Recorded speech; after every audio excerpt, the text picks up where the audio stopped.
Hello बच्चों। तो चलिए इस प्रश्न को पढ़ते हैं। निम्न का मान ज्ञात कीजिए।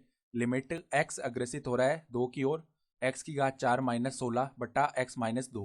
तो यहाँ पर देखो ये सीमा दी हुई है और हमें इसका मान ज्ञात करना है। तो प्रश्न में आगे बढ़ने से पहले इस प्रश्न से संबंधित जो मुख्य अवधारणा है उसकी हम चर्चा कर लेते हैं। तो देखो मुख्य अवधारणा क्या हो जाएगी। देखो जब भी हमारे पास में देखो ऐसा लिखा हुआ होता है ए स्क्वायर माइनस बी स्क्वायर, तो इसको हम ऐसे लिख सकते हैं ए माइनस बी गुणा में ए प्लस में बी। तो यहाँ पर देखो इसका उपयोग करेंगे हम। तो देखो सीमा को हम एक बार के लिए एल बोल देते हैं। तो एल बराबर में लिमिट एक्स अग्रसित हो रहा है 2 की ओर, एक्स की घात 4 माइनस 16 बट्टा में एक्स माइनस 2। ठीक है। तो अब देखो क्या करते हैं हम यहाँ से।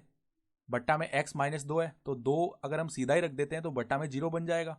तो हमें क्या करना पड़ेगा, इस फलन को थोड़ा सा सरल करके लिखना पड़ेगा पहले। तो लिमिट एक्स 2 की तरफ अग्रसित हो रहा है। तो देखो एक्स की घात 4 को हम कैसे लिख सकते हैं, एक्स स्क्वायर और इसकी घात 2 और चार, यानी कि 16 को हम क्या लिख सकते हैं, 4 का वर्ग। इस तरीके से लिख सकते हैं और बट्टा में एक्स माइनस 2। तो यहाँ पर देखो अब ए स्क्वायर माइनस बी स्क्वायर के रूप में आ गया ये, तो इसे हम लिख सकते हैं ए माइनस बी गुणा में ए प्लस में बी। यानी लिमिट एक्स 2 की तरफ अग्रसित हुआ तो एक्स स्क्वायर माइनस 4 गुणा में एक्स स्क्वायर प्लस में 4 बट्टा में एक्स माइनस 2। अब देखो पुनः हम यहाँ पर एक्स स्क्वायर माइनस 4 लिखा हुआ है तो 4 को हम 2 का वर्ग लिख सकते हैं, यानी कि लिमिट एक्स टेंड्स टू 2 और यहाँ पर देखो एक्स स्क्वायर माइनस 2 का वर्ग एक्स स्क्वायर प्लस 4 बट्टा में एक्स माइनस 2। तो यहाँ पे देखो पुनः ए स्क्वायर माइनस बी स्क्वायर लग जाएगा।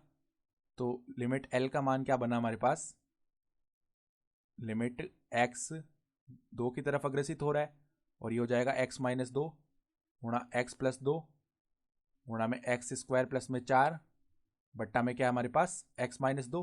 तो एक्स माइनस 2 से एक्स माइनस 2 भाग हो गया तो हमारे पास में क्या बचा, लिमिट एक्स 2 की तरफ अग्रसित हो रहा है एक्स प्लस 2 गुणा में एक्स स्क्वायर प्लस में 4।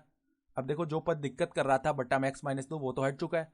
तो अब हम क्या करते हैं, सीधा ही हम एक्स बराबर 2 रख देते हैं। तो एल का मान क्या आ जाएगा, एल बराबर में आ जाएगा हमारे पास में देखो एक्स बराबर 2 रख दिया तो 2 प्लस में 2, 2 प्लस में 2 गुणा में एक्स स्क्वायर प्लस 4 है, यानी 2 का स्क्वायर हो जाएगा 4 प्लस में 4, यानी कि क्या बन गया हमारे पास 4 गुणा 8 बन गया, यानी कि 32 आ जाएगा हमारा उत्तर।